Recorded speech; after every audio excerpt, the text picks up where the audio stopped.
Quelle info, le journal qui vous fait rire. C'est l'heure du récapitulatif de l'actualité africaine de la semaine, mesdames et messieurs. Bonsoir. Réapparition d'Ebola en République démocratique du Congo.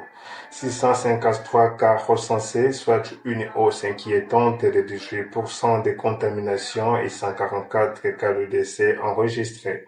Ce virus réapparaît quelques années seulement après que le pays ait accueilli chaleureusement le coronavirus et pendant que la population serait déjà en train de réfléchir sur les dispositions à prendre pour bien accueillir le hantavirus annoncé imminent sur le territoire national. Quelle info, Au Bénin, les femmes peuvent désormais accoucher sans douleur.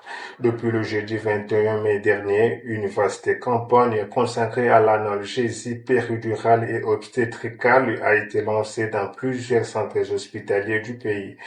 Selon nos informations, cette technique révolutionnaire consiste en une injection permettant de supprimer la douleur pendant l'accouchement grâce au vaudou et aux incantations des marabouts agréés par l'État.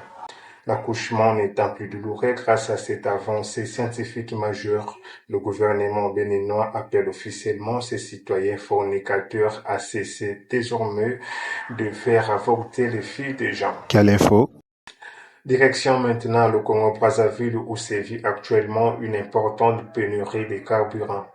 Après avoir été réélu démocratiquement pour la 56e fois consécutive avec 53% de suffrages exprimés, son Excellence Monsieur le Président de la République, chef de l'État, chef du gouvernement, chef du quartier, chef de l'opposition, Denis Sassou Nguesso peine toujours à résoudre cette crise des carburants. Actuellement à Brazzaville, ce sont les voitures de sable qui assurent le transport en commun, le carburant étant devenu aussi rare qu'un intellectuel dans un camp de lépreux à Kinshasa.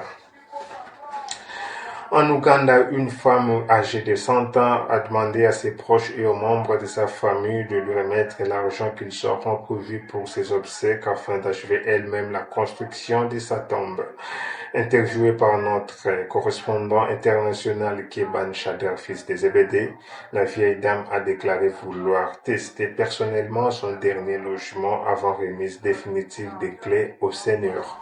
quelle info, En Haïti, près de 300 000 personnes, soit la population entière du Gabon, ont été contraintes de fuir leur domicile à Port-au-Prince et dans ses environs après une vague d'attaques perpétrées par des gangs armés. Pour terminer, retournons en République démocratique du Congo où le ministre du Travail vient de déclarer la journée du mercredi 27 mai 2026 chômée et payée sur toute l'étendue du territoire national, spécialement pour l'anniversaire de notre collaborateur Eliezer Yaba, garçon plausible qui va souffler sa 13e bougie en cette date.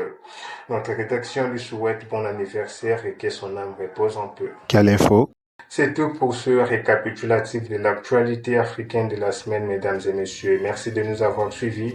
Gratitude infinie à notre correspondant international, Keban Chader, fils des Zébédée, qui nous a fourni toutes ces informations. quelle info, le journal qui vous fait rire.